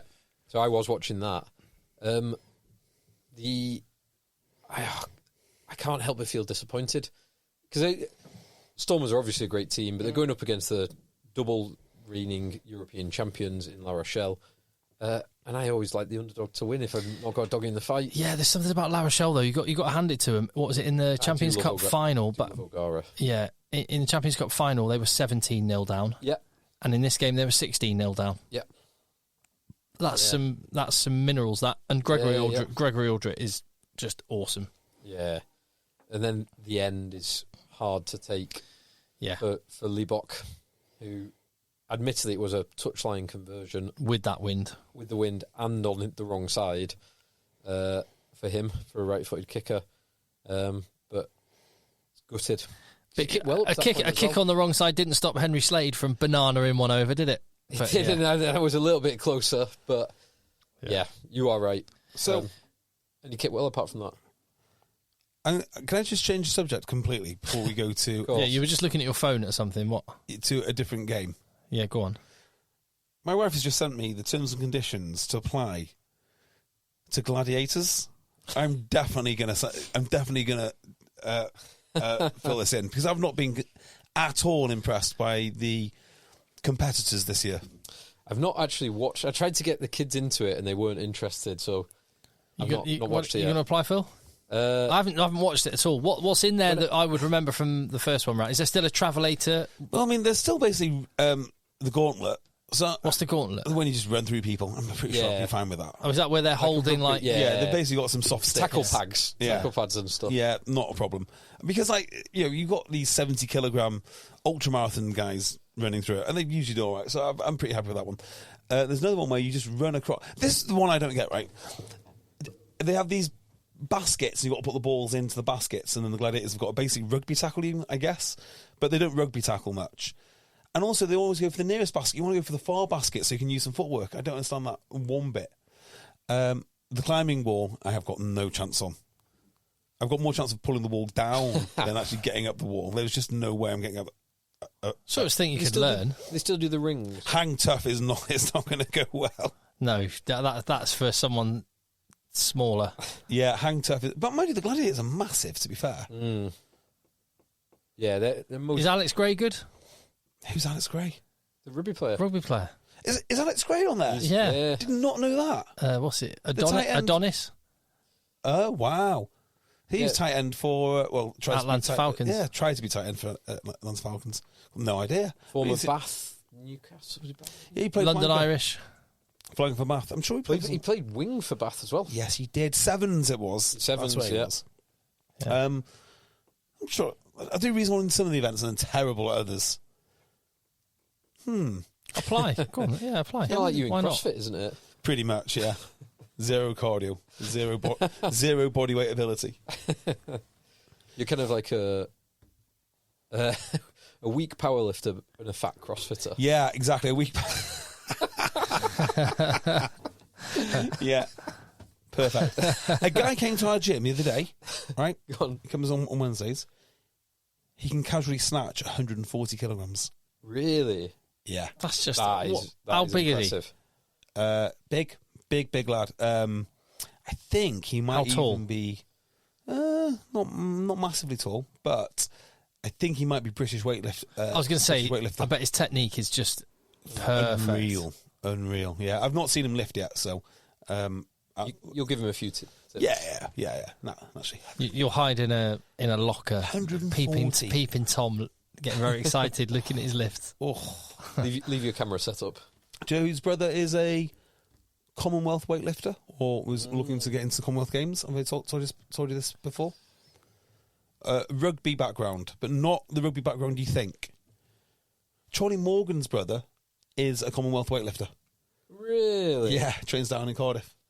Wow, that's cool. Isn't it? Yeah. Nice. Right, cool. sorry. Continue with No, rugby. I was just thinking. I did some public speaking coaching work with the with a British weightlifting champion. Oh, did you? Yeah. You not say which one? I won't, just in case they don't want me to. But Yeah, fair it was a women's women's British champion weightlifter. Yeah, That's cool. Well, the weightlifting World Cup's on at the moment. If you're interested in that, No, I was going to say yeah, but no, actually, no. It is good. It is. I would fun. I like it at the Olympics. I would always watch it. If it was on Olympics, I would yes. watch it and get into it. It has to feel like a big tournament. It's like golf. It's weirdly I can watch when it feels massive. Just like a the normal Open or the Ryder PGA, Cup or the normal Masters. PGA match. Like no, not interested. A normal ATP Tour tennis match. Who cares? Davis Cup. No thanks. Yeah, exactly. La Rochelle were good, but not great. And Leinster were good, not great. Yeah, it That was an interesting game. It was an interesting game. There's a few interesting things. There was I need to give Leinster a bit more credit for this performance because Leicester Tigers are really getting quite good. And they didn't have Rafael Martin Chesham. Yeah. That is true. But they are still pretty good. I felt they missed Rafael as well because the breakdown was officiated pretty stringently. Like Cracknell got penalised at least twice. Cracknell wearing number 7, playing open side, but he's certainly not a Rafael style 7. He's not Rafael, but he can absolutely smash people. Oh yeah. He is a destroyer of worlds. But that's not what you needed because you had a ref who was really on top of the breakdown, and at least twice he got penalised for doing exactly what you've just described.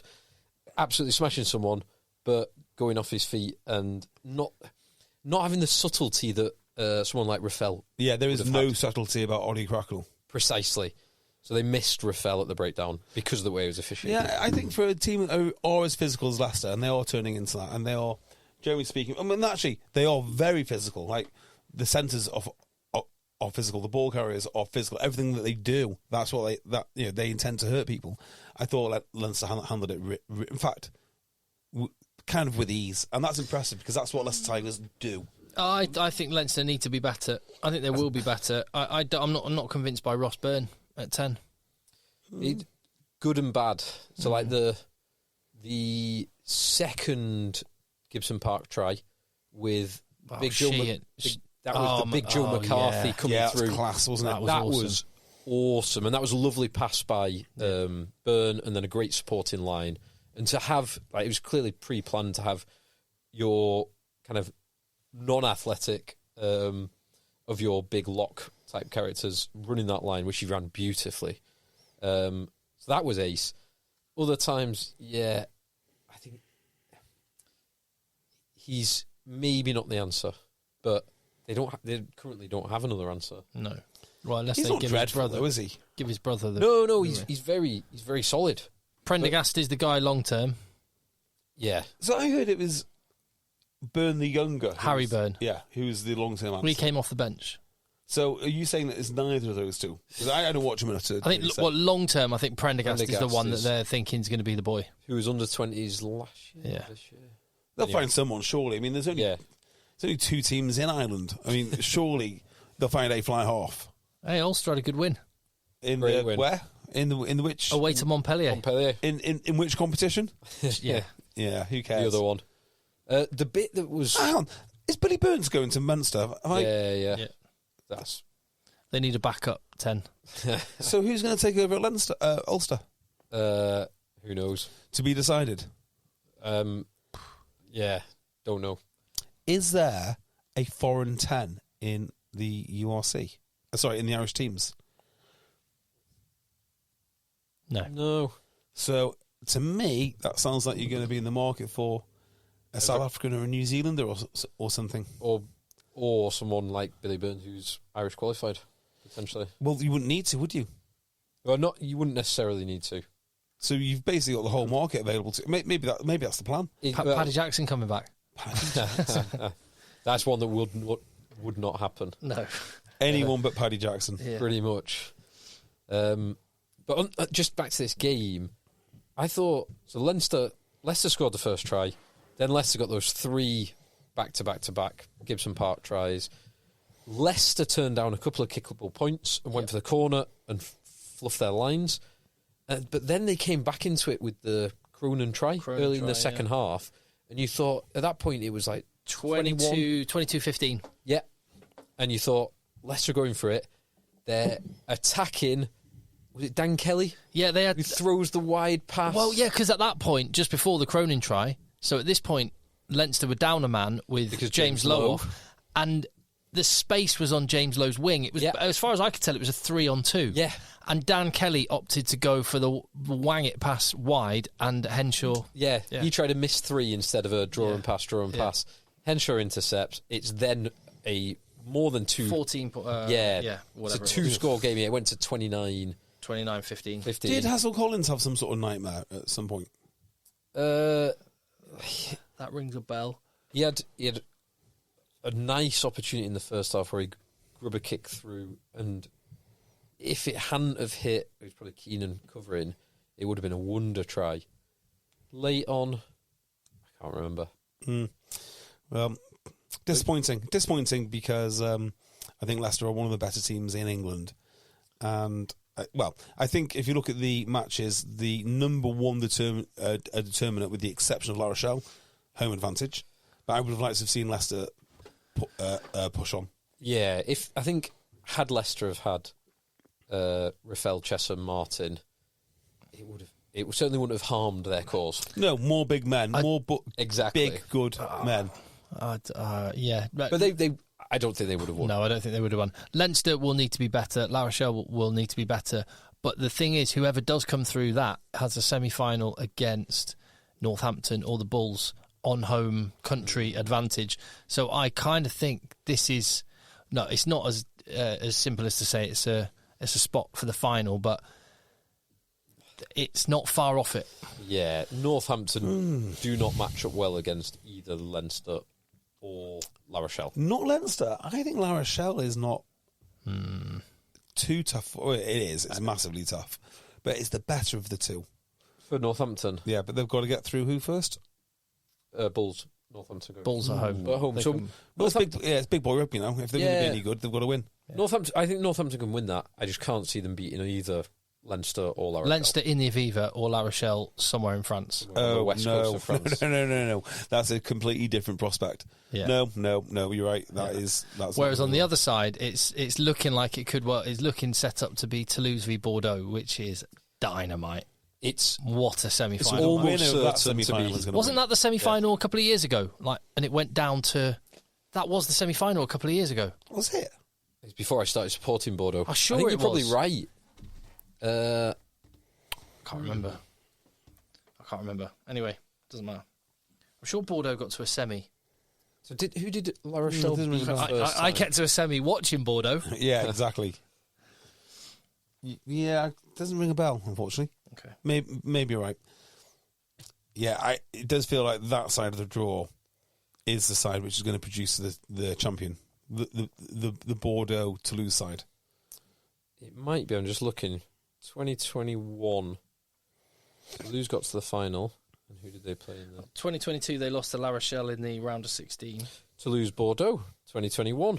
There you go, Tim. There you go. It was, and the semi-finals that year were Toulouse Bordeaux and this year's quarter-final La Rochelle Leinster. So, and the other teams in it then. Oh yeah, because that final was awesome. Tell me that was where Toulouse La Rochelle final, wasn't it? Toulouse won it. Where 22-17. They got the fifth star. They've got the fifth star. The ski mask final. Yeah, champagne and ski masks. So here you go. Tell me the other 4 teams in the quarterfinals. So we know Toulouse, we know Bordeaux, we know La Rochelle and Leinster. Who are the other 4 teams? Sorry, say again. So the other 4 teams in the 2021 quarterfinals. Oh my word, I have no idea. 2021 quarterfinals. Yeah. So we've already got Bordeaux. So Leinster, La Rochelle, Bordeaux, and Toulouse. Correct. The other 4, I will go. I'll give you a clue. Well, it's not Harlequins. We've already spoke about the final the year before. Oh, Exeter. Exeter were one of them. Yeah. Exeter travelled. Did they host Leinster? Exeter played Leinster. Munster must have been in the mix somewhere. Munster got knocked out by Toulouse in the round of 16. Saracens got battered by somebody. Saracens weren't in the competition that year because they'd been relegated. Right. Okay. Did Ulster get there? Ulster did not. No. Sale Sharks lost to La Rochelle. Sale. Yeah. Do you remember? Yeah. They weren't emotional enough. They weren't emotional enough. Had nothing to do. Is that the game where was it an unemotional Sale that year? It was in the quarterfinals in La Rochelle. Had 45 points on them. Isn't it amazing? If only they were just like less tearful or more tearful. I mean, I don't know which one it is. They would have won that game. Racing. So Bordeaux beat Racing 24-21, and the final one, they're not. I don't think they even qualified for the Champions Cup this year. Connacht? No. They are French team who who were good a few years ago. Were good 10 years ago, but have gone off the boil. Clermont. Yeah, they have gone off the boil. When who owns Clermont? That'd be a good investment, though. Massive fan base, huge history, new TV deal about to be signed. Do you know? So Arthur Ituria, this is something I learnt while I was out in France as well. Arthur Ituria, who was at Clermont for years, and he's now at your beloved Bayonne. He's now at my beloved Bayonne. You had a thing for him for a while, didn't you? Yeah, he's very good. Very good player. He got off. He is on a contract at Bayonne that is half what he was offered at Pau. Really? And the reason is because in top 14 terms, Pau is the nearest rival for Bayonne, and he outright and this is one thing that when I chat, you'll see this at some point, but in the little thing that's bubbling away in the background. But this is a spoiler. Nick Bendenham revealed this, a new coach at Bayonne, and he was just talking about the rivalry in English clubs because he was a Bath player, the Gloucester rivalry, the Bristol Bath, all the rest of it. He said this would never ever happen in England, but one of their players turned down a contract worth double what he's currently being paid because he will not play for Pau. But because his family would not accept him playing for Pau. Is Arthur not a Clermont lad? No, he's a Basque lad. He was born in Bayonne. Yeah. Because I'm sure he captained Clermont for a little while. Yeah, probably did. But Bayonne haven't been a good team. One of the things Bayonne have been trying to do is get all the Basque players back. Interesting. He refused a massive deal because he was like, I'm not playing for Pau. Not a chance. Their rival is Pau. It's not Biarritz. Well, no. Is it kind of just like Bristol, the rivalry Gloucester? is Biarritz, but Biarritz are shit now. They're about to go out of business. So that's rubbish. Biarritz was such a cool team. Such a cool team. Aaron Nordicke and just the kit and how it looked. The whole Yashvili. Yashvili, yeah. Oh, Yashvili. Yeah, because it had the Basque flag colours, didn't it? Red, white, and green. It's just one of the coolest teams. Yeah, certainly the early 2000s. It's just amazing. Yeah. But yeah, that I don't know any other country in the world where that would happen. Maybe in football, maybe, yeah. Yeah, I mean, it's not like Ollie Barkley or Mike Tyndall or anyone like that would. Dave Atwood's played for them all. Dave Atwood, yeah. I mean, it's not like those guys exist. Yeah. Yeah, interesting. Anyway, I can't remember why that came up. Clermont. Oh, yeah. Clermont. Yeah, that was the other team. That said, I know you say it wouldn't happen, but the French players are very transient. So lots of them are incredibly transient. Yeah, like Ficou, Toulouse, Stade. I mean, if he's got any Paris affiliation, he soon ditched that and went over to Racing. Dante's. Oh, it's not saying the opposite does not exist. Yeah. But that example is something that, like, I think you're right in saying football, yes, rugby, no, except for in France. Yeah. I heard a stat. Is this Harlequins' first ever knockout win in the tournament? In the top level, yeah, which that was mentioned. That's amazing. That was mentioned at least 10 times in comms. Was it really? You couldn't move for that being repeated. Well, this is only the second year they've had a round of 16. Let's not forget.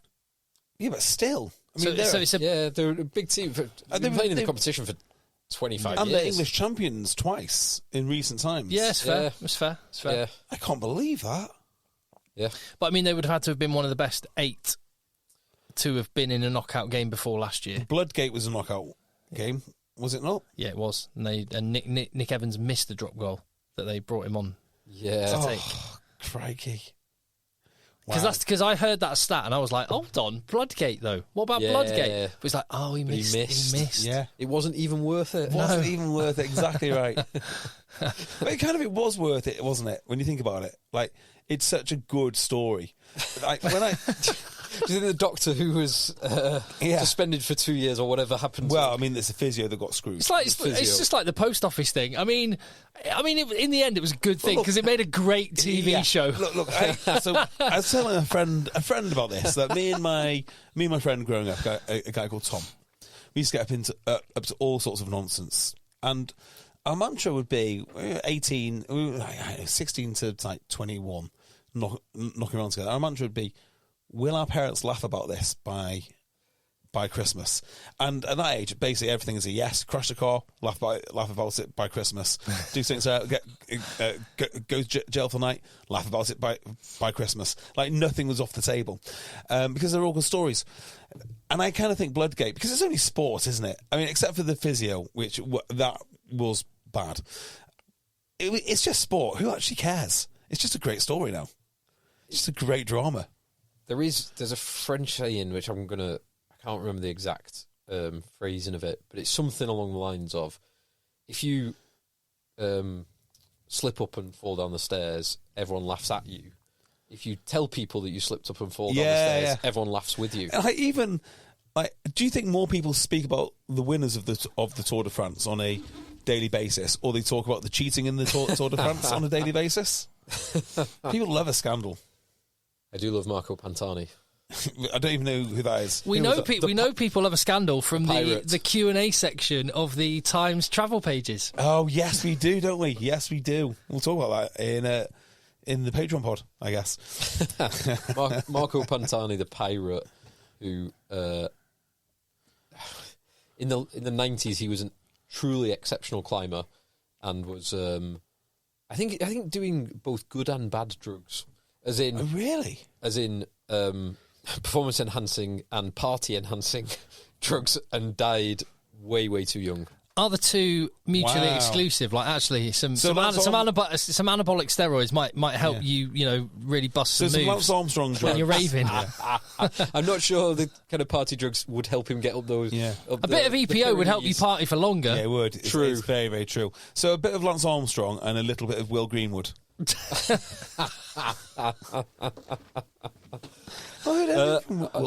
Pantani, actually. Pantani, his early death was caused by acute cocaine. Oh, he's dead? Yeah. Oh, yeah. He died. So he was in his pomp in the late 90s and early 2000s. Died in 2004, so age 34, caused by acute cocaine poisoning. What a way to go. Wow. What a way. Just think how powerful and efficient his lungs were. Well, if you want to know about the ultimate intersection between partying and illegal drug use and the fun you can have in a limited period of time, look up the category of dead wrestlers. Because they, talk about living hard and short and looking great for the most part. I mean, that's pretty much the optimum. We trade in 80 years of desperate sadness for 40 years of a wrestler. Yeah, why not? Some of the Ric Flair stories from like the 80s are but also unbelievable. And he's still alive. I know, that's unbelievable. That is amazing. He still lives. Yeah. The other part of that wrestler story, which I always think gets left out in what you say when you go, "What a life! What an amazing life!" is to look like they look. Oh, that must have taken hours. Like, actually, to the point that, to an extent, they must have had no life. Oh, I think they were taking so much gear that they just do a couple of push-ups every day and you'll be fine, and then go and party. No, but that was the life, wasn't it? It was, you work out during the day, you get concussion a little bit in the evening, and then you go out and get hammered at night, and you get hammered. Like, there's stories about Andre the Giant, who would get a crate of beer between towns and nail the crate of beer in the passenger side of the call. Now, I'm not saying that's a great example of how to live your life. But, That's not what I consider a party anymore. Maybe when I was like 18, you'd think that would be fun. But you must have been doing that age 30. I can only imagine the fun you would have as a wrestler. Oh, some of the stories are incredible. Because you're always travelling around in a big band. It's not like you... So do you remember the... Sausage fest, though? Well, it is in the ring, but, when you go to that local Oklahoma town, which you've just been performing at... so do you remember TNT Wrestling? Yeah. Their sales point was that they had a base, like an actual place where the wrestlers went, and they perform, and people would come into that, which is unusual, because in wrestling... They're basically a travelling circus. So you get all of like I want to say camaraderie and the conflict of being together all of the time.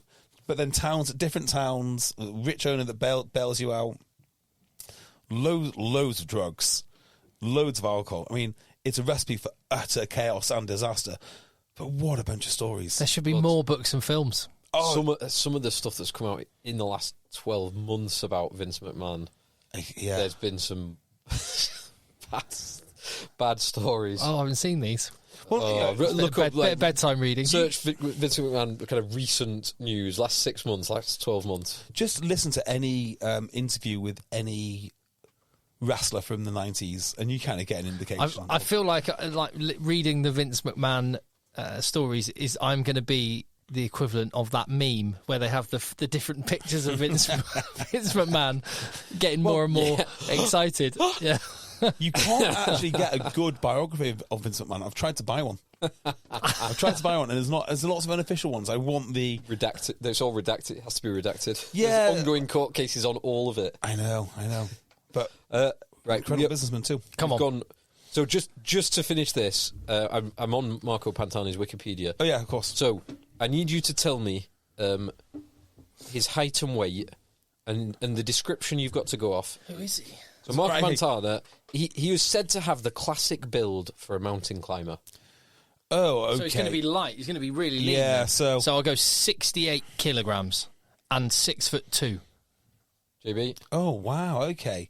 So I think he's short. I think he is. Well, I'd say short. I don't think he's 6'4". I think long levers. I would have thought would be 5'10". Okay. And about 67 kilograms. So he's 5'7" and 57 kilograms. What? He's a jockey. 57 kilograms is incredibly light. A doctor that I know had to operate the other day.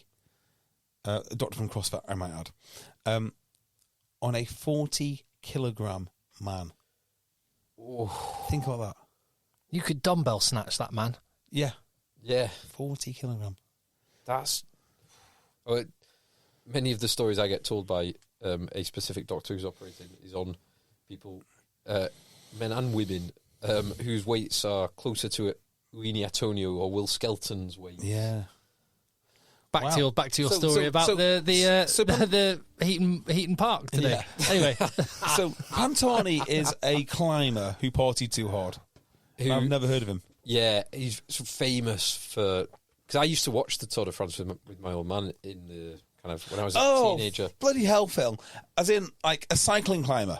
A cycling climber, yeah. Right, Tour de France, not a climber. Well, he was talking about the Tour de France cyclist. Yeah. And I just think, how's he got from cycling to climbing? Oh, yeah. Why is this relevant? Marco Pantani. Right, okay, understood. Yeah, and like the pirate. And when you talk about Mark Cavendish being a sprinter, he's not. He's not the 100 metres. Don't remember that guy in the Olympics. Right, we're definitely done. Yeah. Enjoy the rugby next week. More content at patreon.com/EggChasers. Let the boys end.